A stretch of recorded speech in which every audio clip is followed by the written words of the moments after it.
Welcome to one piece world மொமை. ஒன் பீஸ்ல பேட்டில் பண்ண போறாங்கன்னா ஒன்னு வெப்பன் எடுத்துட்டு போவாங்க, அப்படி இல்லைன்னா அவங்க டெவில் ஃப்ரூட் யூஸரா இருப்பாங்க. பட் இவர் இருக்கார் இல்லையா, இவர் சண்டைக்கு போனார்னா சட்டையை மடிச்சு விட்டு போவாரு. இவரை பார்த்து தெரிச்சு ஓடாத பைரேட்ஸே கிடையாது. இவர் தான் மெரெயினோட ஹீரோ மங்கி கார்ப்பு. கார்ப்பு தான் நம்ம குசானுக்கு அகேன்ஸ்டா தோத்துட்டாருன்னு சொல்லிட்டு ஒரு சில பேர் கேட்கலாம். பட் அது வந்து அவருக்கு ஏஜ் ஆனனால. இதே பிரைம் லெவல் கார்ப்பா இருந்தாருன்னு வச்சுக்கீங்களே, குசான் எல்லாம் அடிச்சு தெருக்கி விட்டுருந்துருப்பாரு. இந்த வீடியோல நம்ம என்ன பண்ண போறோம்னா, நம்ம பிரைம் கார்ப் இருக்கார் இல்லையா, அவர் வந்து இப்ப பவர்ஃபுல்லான யான்கோஸ் எல்லாம் இருக்காங்கல்ல, அவங்களோட சண்டை போட்டா யாரு வின் பண்ணுவாங்க அப்படிங்கறத பார்க்க போறோம். பார்ப்போம் இதுல வந்து சாங்ஸ் அதுக்கப்புறமா நம்ம லூஃபியாலலாம் வின் பண்ண முடியுதான்னு சொல்லிட்டு. இப்போ வீடியோ நம்ம ஸ்டார்ட் பண்ண போறோம். ஸ்டார்ட் பண்றதுக்கு முன்னாடி நம்ம சேனலை சப்ஸ்கிரைப் பண்ணிக்கங்க. அப்படியே பக்கத்துல ஒரு ஹை பாயிண்ட் இருக்கு இல்லையா, அதையும் தட்டி விட்டுருங்க.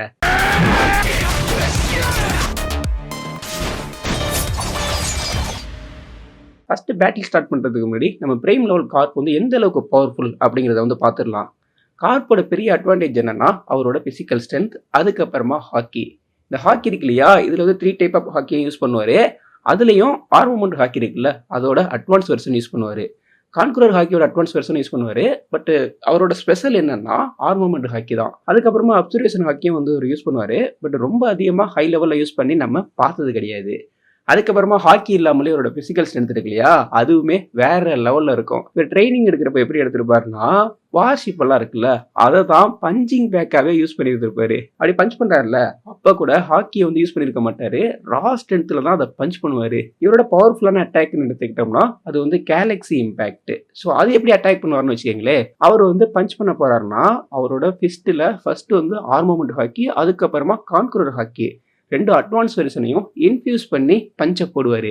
அந்த கேலக்ஸி இம்பாக்ட் இருக்கு இல்லையா, இது வந்து அல்ட்ராவான பவர்ஃபுல்லா இருக்கும். அந்த அட்டாக்கர்ல ஒரு காண்டினென்ட்டை கூட அசால்ட்டா அழிக்க முடியும், அந்த அளவுக்கு பவர்ஃபுல்லா இருக்கும். அதுலயே நிறைய வேரியேஷன் அட்டாக்கை வந்து கார்ப்பால யூஸ் பண்ண முடியும். கார்ப் வந்து காட்வேலிலையும் தரமான சம்பவத்தை வந்து பண்ணியிருக்காரு. ராக்ஸ் பைரேட்ஸ்க்கு அகைன்ஸ்டா சிங்கிள்ஸ் பண்ணியிருக்காரு. அதுக்கப்புறமா நம்ம கோல்டி ரோஜர் இருக்காருல்ல, கிங் ஆஃப் பைரேட், அவருக்கு அகைன்ஸ்டாவும் சண்டையை போட்டு இருந்திருக்காரு. அப்புறம் நம்ம ராக்ஸ் இருக்காங்கல்ல, ராக்ஸ் டீமன் ஃபார்ம்ல இருக்கப்போ ரோஜரோட சேர்ந்து கார்ப் வந்து சண்டையை போட்டு இருந்திருப்பாரு. அதுக்கப்புறமா ரோஜர் கார்ப் இவங்க ரெண்டு பேருமே நிறைய டைம் பார்க்குற இடத்துல அடிச்சுக்கிட்டு இருந்திருக்காங்க. பட் ரெண்டு பேருமே டெத் எட்ஜ் வரைக்கும் போயிட்டு சண்டை போட்டிருக்காங்க. இவங்க ரெண்டு பேருமே ஈக்குவல் லெவல் பவர்ல இருந்திருப்பாங்க. இப்போது நம்ம யான்கோஸ்க்கு வருவோம். ஃபர்ஸ்ட் கைடோவோட சண்டையை போட்டுடலாம். Kaido world strongest creature. Kaido வந்து ஒரு haki tank. 3 type of haki use பண்ணுவான். அதோட அட்வான்ஸ் வெர்ஷனும் இவன் யூஸ் பண்ணுவான். ஸோ இதோட மட்டுமா, அதுக்கப்புறமா அவன் டெவில் ஃப்ரூட் யூஸரும் கூட. ஊஓனோமி டெவில் ஃப்ரூட் யூஸர். இவனோட டியூரபிலிட்டி இருக்கு இல்லையா, இது வந்து ரொம்ப ரொம்ப ஹை நார்மலாகவே. அதுலேயும் இவன் வந்து ஹைப்ரிட் ஃபார்முக்கெல்லாம் போயிட்டான்னு வச்சுக்கோங்களேன், அவனோட டியூரபிலிட்டி இன்னும் அதிகமாக இருக்கும்.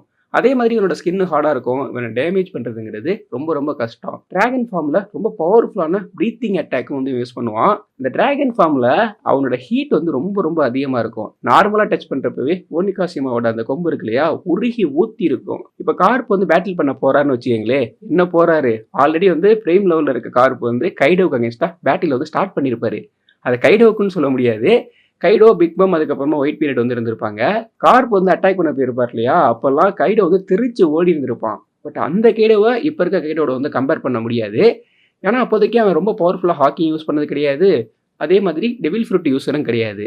என்னதான் கைடோ இப்போ பவர்ஃபுல்லாக இருந்தாலும் கார்ப்பால கைடோவை வந்து முடிச்சு விட முடியும். அதுலேயும் கேலக்ஸி இம்பாக்ட் போறாருன்னு வச்சுக்கீங்களே, கைடோ வந்து வேற லெவலில் அஃபெக்ட் ஆகும். ஸோ அதுலேயும் ப்ளூ ஹோல்லாம் இருக்கு. இது எப்படின்னா, அவனை பிடிச்சி ரொம்ப பவர்ஃபுல்லாக தரையில் அடிக்கிறான்னு வச்சுக்கலே, அங்கே ஒரு பெரிய ஹோலியை விடுவோம். அப்படி இல்லைன்னா கேலக்ஸி டிவைனை போடலாம். இந்த அட்டாக் எப்படின்னா பொழக்கும். இன்னும் ரொம்ப சிம்பிளாக சொல்லணும்னா, இப்போ கைடோ வந்து ஆல்ரெடி சொல்லியிருப்பான், என்னையெல்லாம் நீங்கள் ஸ்டாப் பண்ணணும், வின் பண்ணணும்னா நம்ம சாங்ஸ் அதுக்கப்புறமா ரோஜர் மாதிரியான பர்சனால தான் ஸ்டாப் பண்ண முடியும்னு சொல்லிட்டு சொல்லியிருந்திருப்பான். அதுலேயே ஆட்டோமேட்டிக்காக கார்ப்போட நேம்ங்கிறது வந்துருச்சு. ஏன்னா ரோஜரும் கார்ப்பும் ஈக்குவல் லெவல் பவரில் இருக்கவங்க தான். யான்கோ, கைடோ, அதுக்கப்புறமா நம்ம பிரைம் லெவலில் இருக்க கார்ப் பேட்டில் பண்ணாங்கன்னா அந்த பேட்டிலில் நம்ம கார்ப் வந்து வின் பண்ணிடுவார். அடுத்து பிக்மம் இருக்காங்கல்ல, இவங்களும் ஒரு டைம் தெரிச்சு ஓடினவங்க தான். பட் அதுக்கப்புறமா பிக்மம் வந்து ரொம்ப ரொம்ப பவர்ஃபுல் ஆயிட்டாங்க. பிக்மமோட பெரிய ப்ளஸ் என்னன்னா அவங்களோட ஸ்கின்னு தான். அது வந்து அயன் பால் ரொம்ப ரொம்ப ஸ்ட்ராங்காக இருக்கும். அவங்களோட டியூரபிலிட்டி ரொம்ப ரொம்ப அதிகம். அதுக்கப்புறமா அவங்களோட டெவில் ஃப்ரூட், அதை யூஸ் பண்ணி அவங்க கிரியேட் பண்ணியிருக்க ஹோமிஸ். அதுக்கப்புறமா அவங்களோட பஞ்ச் இருக்கு இல்லையா, அதுவுமே ரொம்ப ரொம்ப பவர்ஃபுல்லாக இருக்கும். இப்போ நம்ம கார்ப் இருக்கார் இல்லையா, அவர் வந்து பிக்மம்காக சண்டையை போட போறாருன்னா ஃபர்ஸ்ட் பிக்மமோட பெரிய அட்வான்டேஜ் என்ன, அவங்களோட ஸ்கின் தான். அது ரொம்ப ரொம்ப ஹார்டாக இருக்கும். அதை தாண்டி அவங்கள அட்டாக் பண்ணி அஃபெக்ட் பண்ணுறதுங்கிறதெல்லாம் ரொம்ப ரொம்ப கஷ்டம்.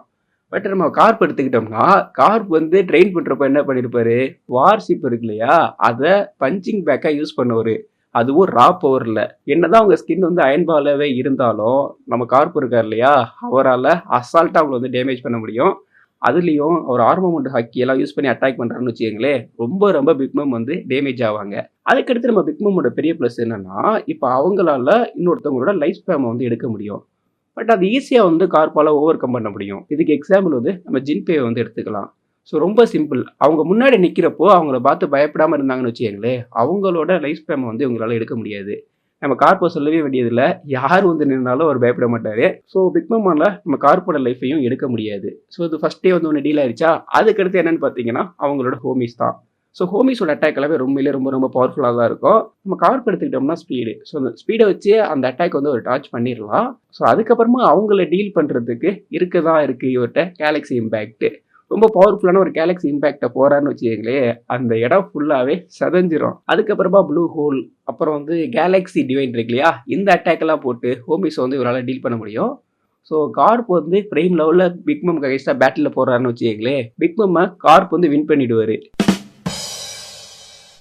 ஒருத்தர் மெரைன்லயே ரொம்ப ரொம்ப ஸ்ட்ராங்கஸ்ட் மெரைன் ஹீரோ. இன்னொருத்தர் பார்த்தீங்கன்னா, வேர்ல்டு ஸ்ட்ராங்கஸ்ட் மேன் நம்ம ஒயிட் பியர்டு. ஒயிட் பியர்டு பார்த்தீங்கன்னா, ராக் ஸ்பைரிட்ஸ்லயே வந்து இருந்திருப்பாரு.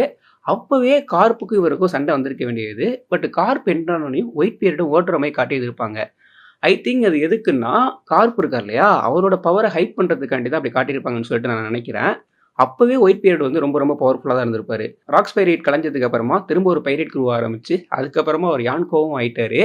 ஸோ இவரோட பெரிய பிளஸ்ங்கிறது என்னன்னா, இவரோட ஹாக்கி தான். இவர் வந்து 3 டைப் ஆஃப் ஹாக்கியும் யூஸ் பண்ணுவாரு. அதோட அட்வான்ஸ் வெர்ஷனையும் யூஸ் பண்ணுவாரு. அதுக்கப்புறமா இவர் யூஸ் பண்ற வெப்பன் இருக்கு இல்லையா? இதுவுமே வந்து ஒரு ரொம்ப ரொம்ப பவர்ஃபுல்லான வெப்பன். இது வந்து நாகினாட்டா டைப்ல வந்து இருக்கும். அதுக்கப்புறமா இவரோட டெவில் ஃப்ரூட் இருக்கு இல்லையா? இது வந்து ரொம்ப ரொம்ப டேஞ்சரான, ரொம்ப பவர்ஃபுல்லான ஒரு டெவில் ஃப்ரூட். குரா குரா நோமி. ஸோ இதோட பவரை யூஸ் பண்ணி என்டையர் உலகத்த கூட அழிக்க முடியும். அந்த அளவுக்கு ஒரு பவர்ஃபுல்லான டெவில் ஃப்ரூட் யூசர். காட் வேலில வந்து ஒரு மவுண்டன் பிரேக் ஆனது இல்லையா? அதுல இவரோட பங்கும் இருக்கு. இவரோட அட்டாக்கும் அதுல ஆட் ஆயிருக்கும். இவரு அட்டாக் பண்றப்ப நெறைய டைம் ஸ்கை ஸ்பிளிட் ஆகுறது வந்து நம்ம பார்த்திருந்திருப்போம். ஸோ ஒயிட் பீரியட் வந்து லேசான கேரக்டர் கிடையாது. ரொம்ப ரொம்ப ஸ்ட்ராங்கான, பவர்ஃபுல்லான ஒரு கேரக்டர். இப்ப கார்ப்புக்கும் ஒயிட் பீரியடுக்கும் சண்டை நடக்குதுன்னா, யாரு வின் பண்ணுவாங்க? ஸோ இத எப்படி பார்க்கலாம்னா, நம்ம ரோஜரோட கம்பேர் பண்ணி பார்க்கலாம். ரோஜர், ஒயிட் பீரியட் இவங்க 2 பேரும் பார்க்குற இடத்துலலாம் நெறைய டைம் வந்து சண்டை போட்டுட்டு இருந்திருப்பாங்க. எப்படி நம்ம கார்ப்பும், ரோஜரும் சண்டை போட்டாங்களோ அதே மாதிரி தான். பட் அந்த பேட்டில் வந்து எப்படி போயிருந்திருக்குன்னா, டிவைன் டிபார்ச்சர் யூஸ் பண்ணி ரோஜர் வந்து அட்டாக் பண்றாருன்னா, ஒயிட் பீரியட் என்ன பண்றாரு, அவரோட வெப்பன்ல அதுல வந்து டெவில் ஃப்ரூட்டோட பவர யூஸ் பண்ணி, அதுல வந்து ஹாக்கிய இன்ஃப்யூஸ் பண்ணி அட்டாக் பண்றாரு. ஸோ அப்படி அட்டாக் பண்றப்ப அந்த இடமே ஃபுல்லாவே சிதையுது. பட் பேட்டிலோட எண்டுல இவங்க தான் வின் பண்ணிட்டாங்க, இவங்க லூஸ் பண்ணிட்டாங்கன்னு சொல்லிட்டு எதுவுமே இல்ல. 2 பேருமே லாஸ்ட் வரைக்கும் பேட்டில் பண்ணியிருப்பாங்க. அந்த பேட்டில் வந்து டையா தான் இருந்திருக்கும். இப்ப இதே மாரி தான் நம்ம கார்ப்பையும் எடுத்துக்க முடியும். கார்ப்புமே ரோஜருக்கு ஈக்குவல் தான். ஒயிட் பீரியட் வந்து ரோஜர் மாதிரியே அவர் அட்டாக் பண்ண வர்றாருன்னா, நம்ம கார்ப் இருக்கார் இல்லையா? அவர் வந்து கேலக்ஸி இம்பாக்ட் போட்டு அந்த அட்டாக் வந்து டார்ச் பண்ணலாம். ஸோ அப்படி பண்றப்போ எப்படி ரோஜருக்கு ஒரு ரிசல்ட் வந்ததோ, அதே மாரி தான் கார்ப்புக்கும் அந்த ரிசல்ட் வரும். ஸோ இவங்க 2 பேரும் பேட்டில் பண்ணிட்டாங்கன்னா, அந்த பேட்டில் வந்து இவங்க வின் பண்ணிட்டாங்க, இவங்க தோத்துட்டாங்கன்னு சொல்லிட்டு நம்ம சொல்ல முடியாது. 2 பேருமே ரொம்ப ரொம்ப பவர்ஃபுல்லான கேரக்டர் தான். இவங்களுக்குள்ள பேட்டில் நடந்ததுன்னா, மேட்ச் வந்து டை தான் ஆகும். அடுத்து கார்ப் மெரைன்ல ஹீரோவா இருந்திருப்பாரு. அந்த டைம் அப்பதான் சாங்க்ஸ் பொறந்தே இருந்திருப்பாரு.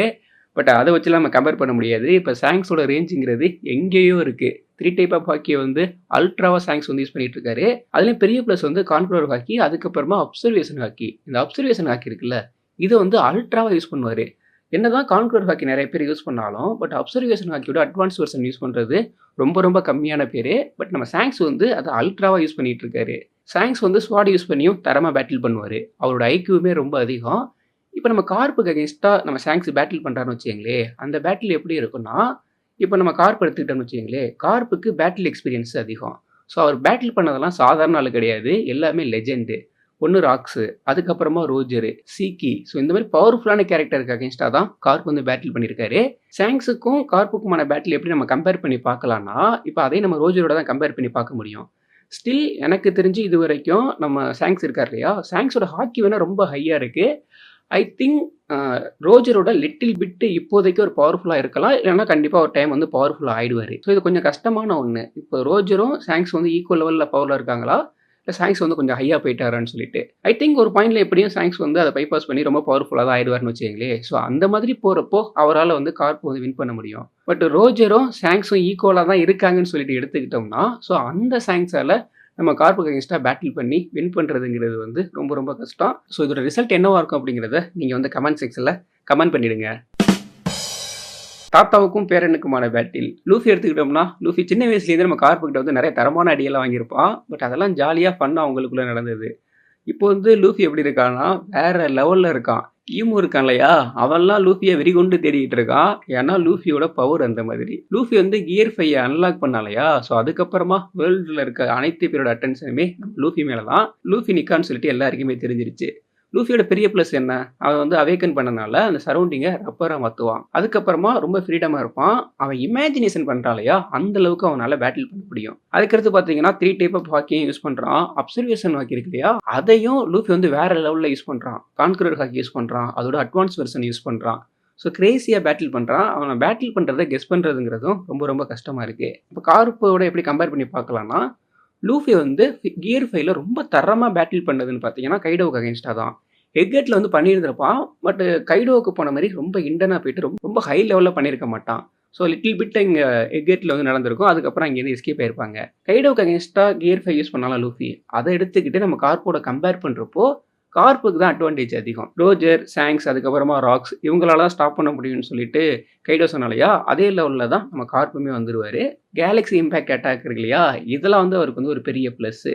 லூஃபியோட மைனஸ்ன்னு எடுத்துக்கிட்டோம்னா, லூஃபி வந்து கியர் 5ல ரொம்ப நேரத்துக்கு இருக்க முடியாது. ஒரு பாயிண்ட்ல அவனுக்கு ஸ்டெமினா சுத்தமாக இல்லாமல் போயிடும். பட் கார்ப் வந்து அவ்வளோ சீக்கிரம் அந்த இடத்துக்கு வந்து போயிட மாட்டாரு. பிரேம் கார்ப்புக்கு வந்து ஸ்டெமினாங்கிறது ரொம்ப ரொம்ப ஹையாக இருக்கும். அவரோட டியூரபிலிட்டியும் ரொம்ப ரொம்ப ஹை.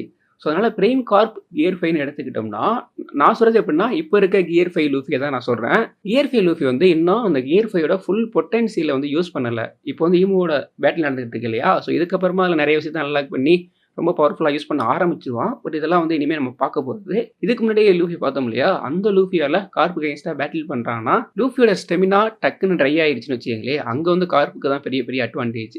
ஒரு பாயிண்ட்ல எப்படியுமே லூஃபி எல்லாரையும் விட ரொம்ப ரொம்ப பவர்ஃபுல் ஆயிடுவான். ஸோ அதெல்லாம் வந்து இனிமேல் நடக்க போகிறது. ஸோ இதான் என்னோட அனலைஸ். நீங்கள் வந்து என்ன நினைக்கிறீங்க அப்படிங்கிறத கமெண்ட் செக்ஷனில் கமெண்ட் பண்ணிவிட்டு அப்படியே நம்ம சேனலையும் ஃபாலோ பண்ணிக்கோங்க.